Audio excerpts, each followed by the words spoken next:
I thought it was just one night, but he paid $3 million to make me his forever. I don't remember falling.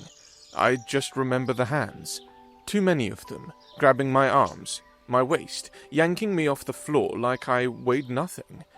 My head's spinning, my body's burning, every nerve is lit up like I'm wired straight into a fuse box and someone just hit the switch. "What the fu-" I shout, or maybe slur, because my mouth won't work right and my skin's on fire and I can't stop shaking. "Let go of me!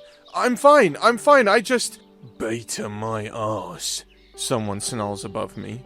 "He's heating, masked for years. Get the tag on him." No, wait! Cold metal snaps tight around my wrist. I thrash, scream, kick wildly. But they're stronger, bigger. Alphas and strong betas, all of them. I smell them now. Sharp, dominant, cutting through the pine trees and lake air like blood in water. God, no. Please! I choke out. My voice cracks. I can't breathe. "Please don't! I didn't mean to!" "Stay still," one growls. "You know the law. You break suppression, you get listed." "I didn't break anything! I didn't!" But I can't finish, because my legs give out.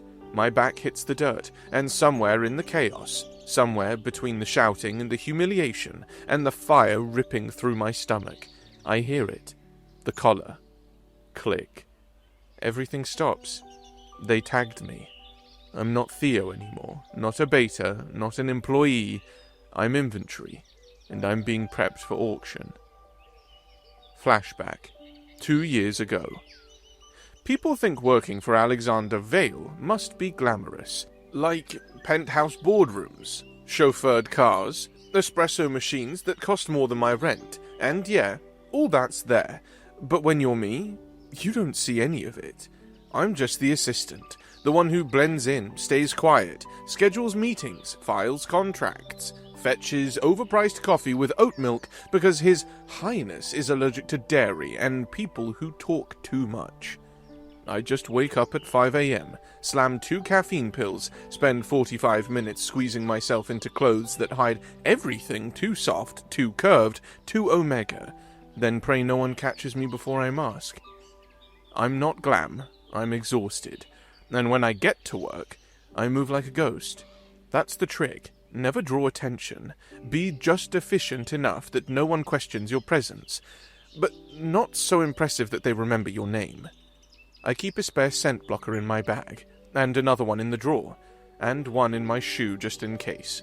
Because Alexander Vale, the man I work for, the alpha I work for, is not the kind of person who lets things slide. He's cold, sharp, untouchable, and for 2 whole years, he's never once looked at me longer than it takes to say, "Coffee, black," which is exactly how I survived. He doesn't see me, and that's what I've always wanted. I wasn't always this careful.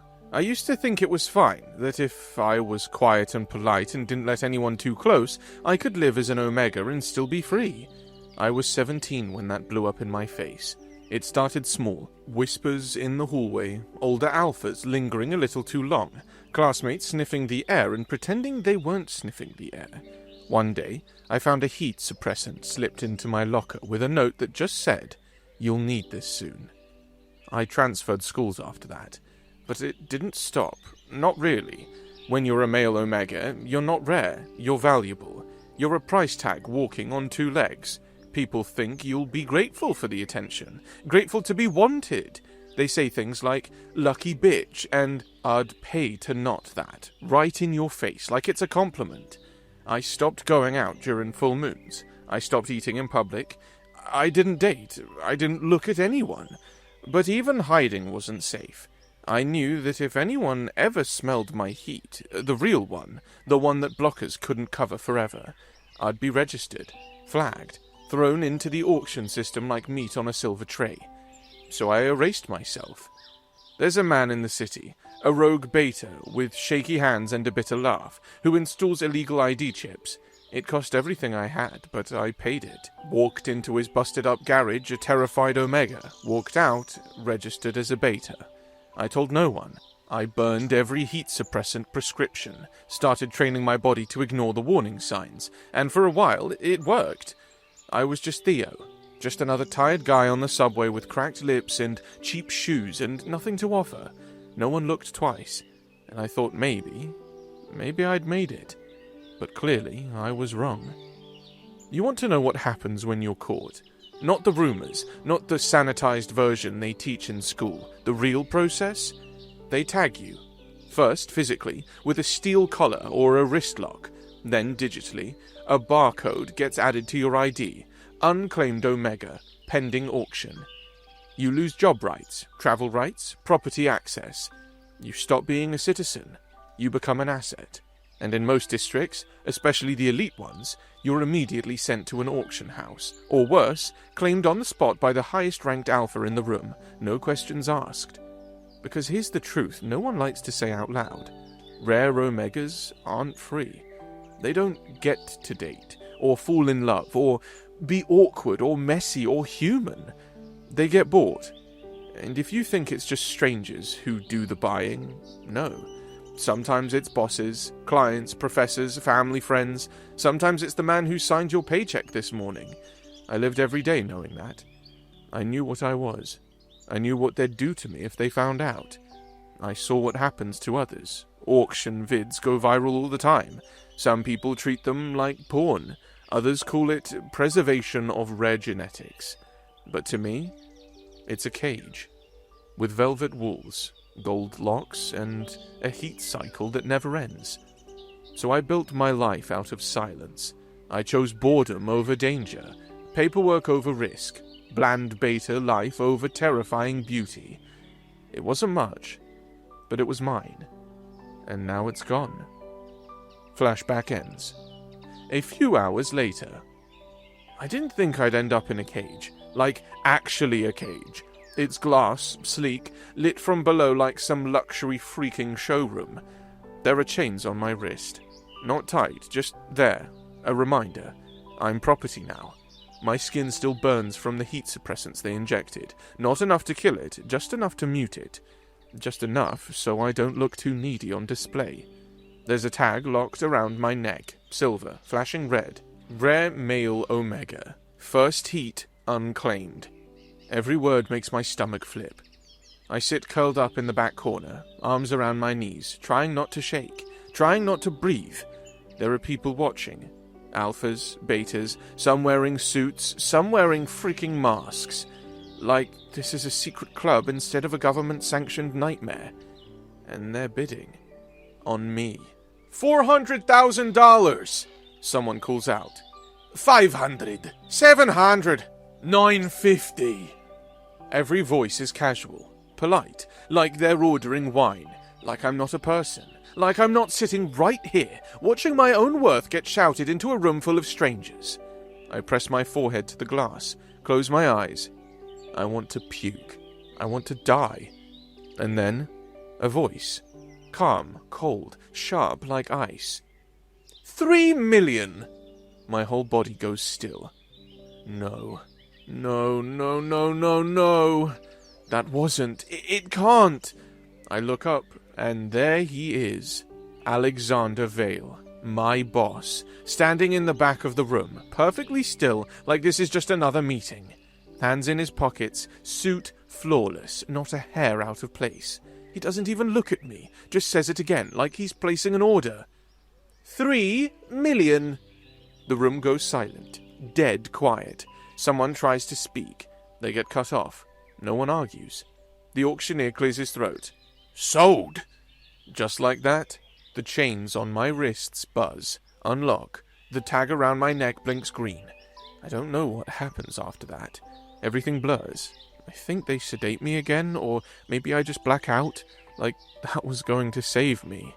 The next day, I wake up on silk sheets. Soft, heavy, cold against my skin. I blink into a room that's too big, too clean, too quiet. Everything is dark wood and silver, polished surfaces and soft golden light. This isn't a hospital. This isn't a recovery room. This is a penthouse, and I'm still wearing the collar. I sit up too fast and nearly throw up. My muscles scream. My scent blockers are gone. My heat's faded, but my body still aches in a way that makes me feel used, even though no one's touched me yet. I shove off the blankets, drag myself out of the bed, and stumble toward the window. City skyline. Way too high up. No street noise. No escape. My voice cracks as I scream. Hello? Nothing. Let me out! I want a lawyer! The door opens behind me. Alexander Vale steps in. Of course it's him. Perfectly dressed, of course, like he didn't just buy me the day before. No tie, button down, rolled to the elbows. Calm, completely unreadable. He doesn't say sorry. He doesn't look guilty. He just points across the room. There's a landline by the window, he says. Call whoever you want. I stare at him. What? You said you wanted a lawyer. His voice is so calm it makes me shake. Feel free. I don't trust it, but I go anyway. Sprint to the phone like it might save my life. Punch in the numbers for legal aid. The first one that pops into my head. Someone picks up. Woman, bored voice. Office of Omega Legal Services. What's your registration number? I give it. There's a pause. Then she says, Mr. Kane, you're flagged under private purchase, yes? I didn't agree to be purchased, I snap. This was an illegal auction. I was exposed, sedated, sold. Sir, she says, cutting me off. Your case file says you signed a secondary status waiver when you accepted employment at Vale Enterprises. What? You registered as a beta, and that registration was falsified, meaning, under current law, you entered the contract with fraudulent designation. The company was within legal rights to remand you for heat processing and list you for auction. I didn't know... There's nothing to contest, Mr. Kane. You consented when you signed. Good day. Click. The line goes dead. I stand there, gripping the phone like it might come back to life. It doesn't. When I turn, Alexander is still there. Still watching. Still calm. And I realize I can scream all I want, but he's already won. A few days later, I don't eat. I refuse. Not that it matters. He still brings the tray, 3 meals a day, perfectly portioned, warm, exactly the way I used to take them in the office break room. He knows. Somehow, he knows. I don't speak to him, don't look at him, not when he checks my vitals, not when he changes the scent filters in the room, not when he comes too close and I feel that stupid, chemical deep pull in my belly. I don't want it. I don't want him. Day 4. I snap. I throw the tray at the bars. It hits with a bang, food flying everywhere. Let me out! I growl. Let me out of this freaking cage! No answer. I start kicking the bars, punching them with the sides of my fists. I don't care if I bruise. I want to hurt something. You bought me? I shout. Like I'm some rare wine you can brag about? What the hell is wrong with you? I was your assistant. You didn't even look at me. Silence. I grab the blankets and rip them from the bed, fling them across the cage. I scream until my voice breaks, until I drop to my knees, shaking. And finally, he speaks. You're not in a cage. I look up. He's standing just outside the bars, calm, still, like always. What the hell do you call this, then? A room, he says. You're not locked in. The door clicks, opens. For a second, I almost believe him, until I run. I sprint down the hallway barefoot, heart pounding. I throw open door after door, library, spa, empty bedroom, all rich, cold, suffocating. Every exit leads to more walls. Every hallway leads me back to him. When I collapse in front of him, breathing hard, hands trembling, he kneels down in front of me. Doesn't touch me, just looks. You're safe, he says softly, and you're not going anywhere. Then he gets up and walks away. The next morning, the tray is back. Fruit, oat milk, my favorite cereal, with a note. Don't break the dishes next time. I had them flown in from Milan. A. 2 days later. It takes me 2 more days to figure out the office keypad. I wait until he's gone. He doesn't lock me in, just assumes I won't try again. Stupid. I sneak into his study barefoot, heart in my throat, fingers shaking as I riffle through drawers. Everything is too clean. Labeled, logged, filed. But I find it. A single folder marked with my name. Inside, my hiring contract, NDA, medical consent forms, emergency authorization clause, Omega regulation binders, my falsified beta ID, a printed copy of the auction paperwork, and stapled to the back, my signature. Clause 4.17. In the event that the employee's registered designation is found to be false, the company reserves the right to sell or transfer said individual through official auction channels. The employee consents to bond acquisition terms as defined by local Alpha Omega law. I stare at it for a long time. I remember that day, sitting in HR with a headache, just wanting to sign, get the job, get out of there before someone sniffed me too long. I didn't read it, not all of it. I was desperate, and now I'm owned. I slump down on the floor. My chest feels tight. My whole body hums with something I can't name. Panic or shame or something worse. That's when I hear footsteps. I look up, heart catching. Alexander is standing in the doorway. No anger, no smugness, just watching me. Like he expected this moment. Like he waited for it. "You found it," he says. I hold up the page. My voice shakes. "You knew?"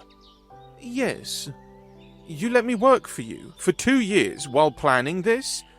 "I didn't plan the heat," he says, "but I was prepared." "You're insane." He walks in, kneels in front of me, doesn't touch me, just rests one hand on the carpet between us. "You lied to survive," he says, voice too calm. "So did I." What the hell does that mean?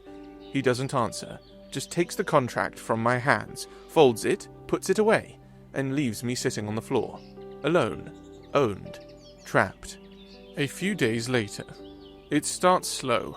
At first, I think I'm just tired, a little off. Maybe the scent suppressants are still wearing off, or I'm going through withdrawal, or then the ache starts. In my gut, in my spine, low and thick and hot. I curl up in the corner of the room, sweating. My skin feels too tight. My thoughts go fuzzy. Everything smells too much. The sheets, the wood, the air, him. God, I can smell him. And suddenly I'm crawling, hands and knees, dizzy, whimpering without meaning to. My body's pulling me toward the door, toward the scent, like it knows who to call. I press my forehead to the cold floor. "No," I whisper. "No, not now, please." I bite my fist to muffle the moan, but it's not enough. The door opens. I feel him before I see him. That calm pressure in the air. That quiet, freezing dominance that settles over my skin like silk and steel. He says nothing. I raise my head slowly, and he's there. Alexander. Barefoot, no tie, shirt sleeves rolled up, green eyes dark. Like he's been waiting for this moment. Like he knew it was coming. "Don't," I croak. My voice is wrecked. "Don't touch me." "I'm not here to touch you," he says softly. I don't believe him, but I don't move either. I should be running. I should be screaming. Instead, my body lurches forward, on instinct. I collapse against his leg, breathing him in like it might save me. "I hate you," I mumble. My voice breaks. "I hate you." "I know," he whispers. His hand cups the back of my neck, gentle. The heat rises, and when he knots me after I begged for it 1,000 times, deep, hard, quiet, I don't even cry. I just come apart. I expect to be locked up again, shoved back into the cage, or restrained, or ignored until the next cycle. But that's not what happens. The next morning I wake up in his bed, naked, clean, my head on his chest, his arm wrapped around my waist like we're lovers. I freeze. Every part of me goes tense. But he doesn't try to stop me when I sit up. He doesn't chain me when I stumble out of the room. He just lets me go.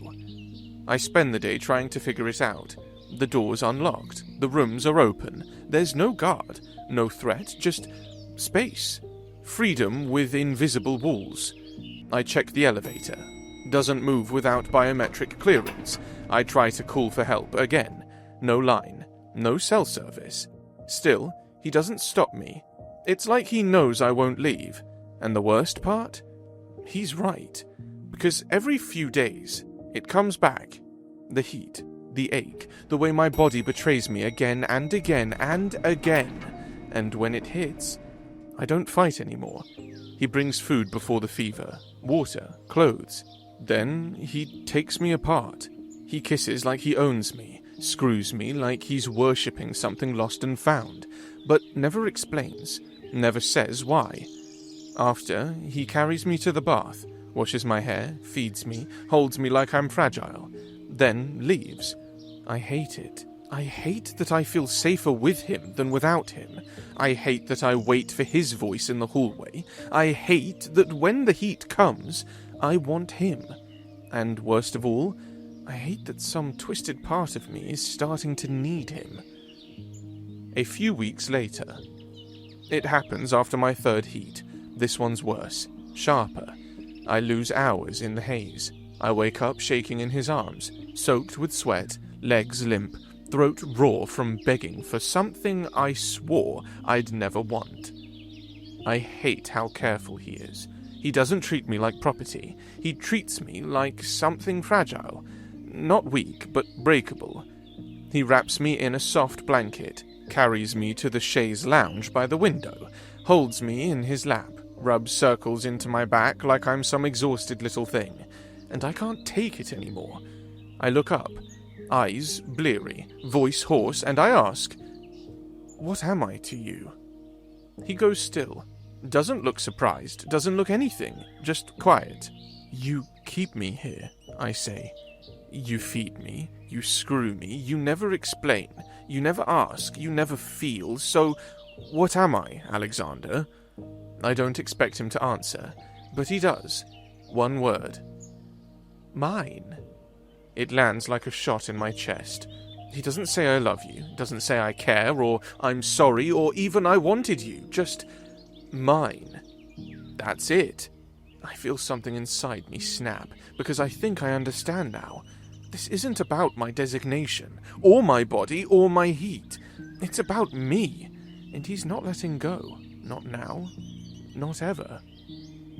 A few days later, it starts with a clause. I find it buried deep in the contract, right between the heat cycle protocol and long-term bond terms. Just a line, cold, clinical. In the event that bond incompatibility is confirmed, subject may be released from primary contract upon review. My hands shake when I read it. That's it. That's my way out. Because no matter how messed up this is, no one can force a bond. Not legally. If I can prove emotional incompatibility, if I can prove that this connection doesn't exist, I walk free. So I build a plan. I start icing him out. Cold shoulders, blank stares. I stop flinching, stop clinging, stop reacting at all. When he touches me, I go still. When he feeds me, I say nothing. When he knots me, I bite my tongue, hold my breath, refuse to give him a single sound. No mo's, no bond responses, just silence. He notices. I know he does, but he doesn't speak, doesn't push, doesn't punish. He just watches. The more distant I get, the calmer he becomes. Until one day, I sit across from him at dinner, quiet, still, my eyes full of venom and ice, and I say, "Whatever you think this is, it's not real. There's no bond, no heat, no love. You bought an Omega, that's all." He looks at me. No anger, just that slow, terrifying smile. "Perfect," he says softly. 2 days later. He doesn't say anything for 2 days. No schedule, no explanation, just silence. Then He knocks once on the door and slides something inside. A mask, black, velvet, thin ties, familiar shape. I stare at it. No, no, no, no, no. I remember this mask. I wore it once, 5 years ago, a heat ring, illegal, hidden beneath an abandoned train station. I was masked, high on suppressants, desperate to feel like I wasn't disappearing. There was a man there. One night, I never saw his face. He didn't speak, didn't have sex with me, didn't even touch me, not really. He just sat with me, held me when the heat overwhelmed me, pressed his mouth to my shoulder, whispered, "You smell like something I lost." And then he was gone. I never forgot it. That night, that voice, that ache. I look up. Alexander is standing at the door, watching me. He says nothing, just lifts his hand and pulls out the other mask, the one he wore that night. My throat closes. It's him. It's always been him. Later that night, he doesn't touch me. He sits beside me on the couch, mask in one hand, my contract in the other, and when he finally speaks, his voice is low, steady, almost sad. "I didn't want to claim you like this," he says. I don't speak. He doesn't look at me. "That night at the Ring," he says, "I was supposed to be there for a deal. A client invited me. I hated it. I thought it was barbaric." He swallows. "Then you walked in." His voice tightens. "You were shaking, high on something. Your heat was coming in fast. Everyone was watching you, wanting you, and I couldn't breathe. I didn't even know your name, but I knew if I didn't get to you first, someone would ruin you." He finally turns to me. "I didn't touch you. I didn't mark you. I just held you, all night. I wrapped you in my coat and stayed until your fever broke." His eyes darken. "And then you disappeared." Silence. He breathes in once, slow. "I spent the next year building my own empire. I used everything, money, contacts, surveillance, everything, just to find you again. I thought maybe it was just the heat talking. Maybe it would fade." He leans forward. "It didn't." He places the contract between us. "I bought you because the system wouldn't protect you. I couldn't find another way. You lied to survive. I lied to keep you alive." He lowers his voice. "You think I wanted an Omega? I wanted you." I can't breathe. Because it makes sense. All of it. The way he watched me at work, but never said anything. The way he always showed up when I needed him. The way the apartment was always stocked with the things I liked. How he knew what I needed before I ever said it. Because he'd seen me before. Felt me before. Wanted me before. I'm not a prisoner because I'm rare. I'm a prisoner because I'm loved. And suddenly, I don't know what I'm running from anymore. A few days later, I've made up my mind. I don't scream this time. I don't throw things. I just stand in front of him, heart in my throat, hands clenched at my sides, and say, "I want to go." I know he cares about me. I know because he makes my tea just the way I like it. No sugar, extra mint. I know because he sets my towel on the radiator before I get out of the bath. I know because he holds me after every heat, even when I'm still shaking, even when I don't want to be touched. But caring and choosing aren't the same, and that's the part that's eating me alive. I didn't get to choose him. I didn't get to fall in love slowly. I didn't get to flirt, or argue about where to eat, or laugh over bad dates. I didn't get a choice.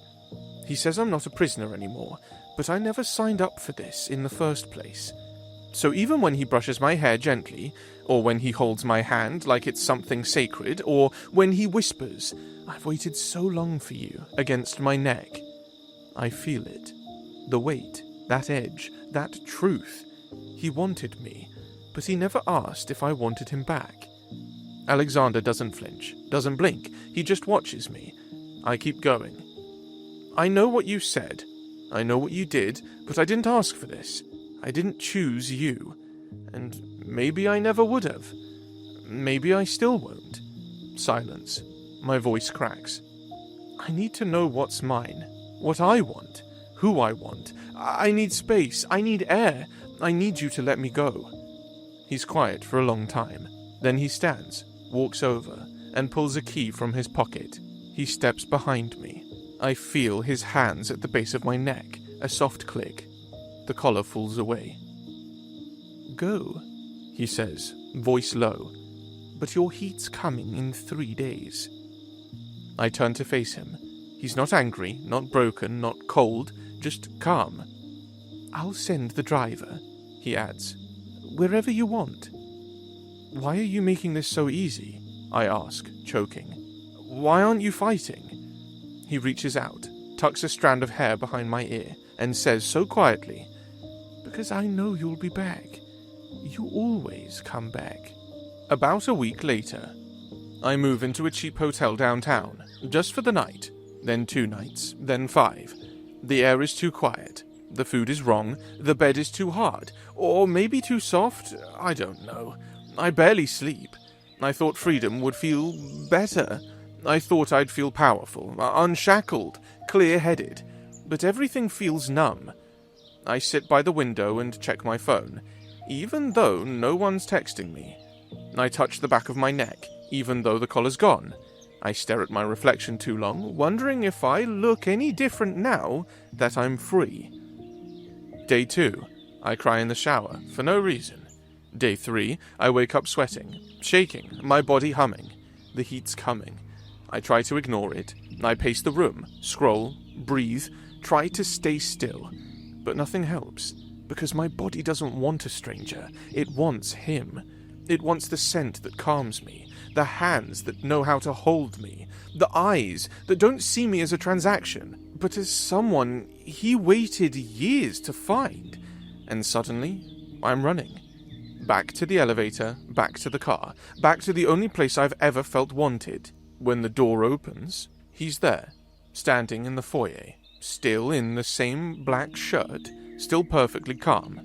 I walk up to him, chest heaving, every part of me aching. I'm not here to be owned, I whisper. I know. I'm not here to beg. You never had to. I came back, I say, voice cracking, to rewrite the terms. A few hours later, the contract is spread out on the table. Same paper, same words, same structure, but this time, we're writing it together. Alexander slides his pen across the table. You start. I look at the page. My hands shake a little. Then I write. Clause 1.1. Subject is no longer property. Clause 1.2. Bond is not exclusive unless agreed upon. Clause 1.3. Collars are optional. Chosen. Worn, not forced. He reads each line carefully. His fingers graze the ink like he's memorizing it. Then he adds, Clause 2.0. Heat cycles are protected, shared, and never weaponized. Clause 2.4. No cages ever again. Clause 2.5.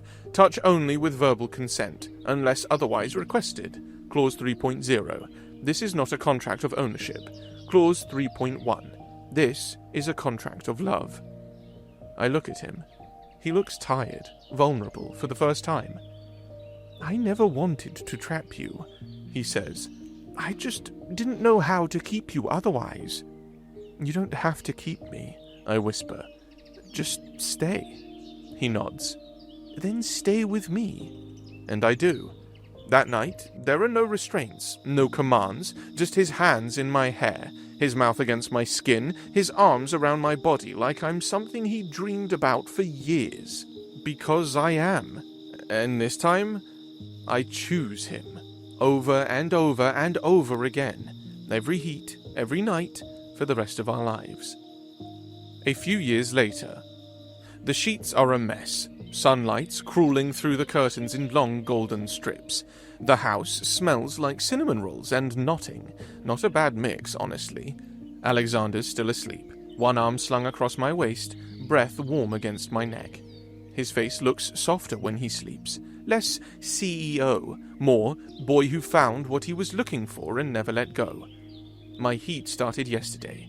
He didn't lock me down, didn't drag me anywhere, didn't even ask. He just looked at me. One slow look from across the kitchen and said, "Do you want me?" And I said yes. And then we didn't really speak for like 7 hours. Now I'm here, blinking into the morning, sore, sticky, full and whole, and not just because of the knot still nestled inside me, because I chose this. I reach for the bedside table, pull open the drawer, the old contracts still there, creased, stained, worn around the edges. Tucked behind it, the new one, handwritten, 2 lines, signed by both of us. One knot, every heat, every time, because we both want it.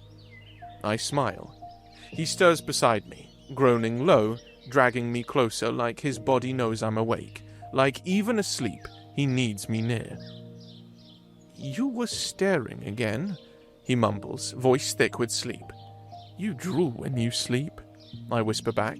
He grins, doesn't deny it, just buries his face in my neck. "Still hot for me?" I roll my eyes. "You're literally still here." His hand tightens on my hip. "Good. I like when you don't run." I laugh, press a kiss to his forehead. "Baby," I whisper, "I came back years ago, and this time, I'm never leaving." The end. If your boss paid $3 million to claim you, then said he loved you years before you ever met, would you believe him, or run? Thanks for watching. Subscribe to become a part of our Rainbow Force, and consider joining our membership for early access and exclusive content. Stay whole.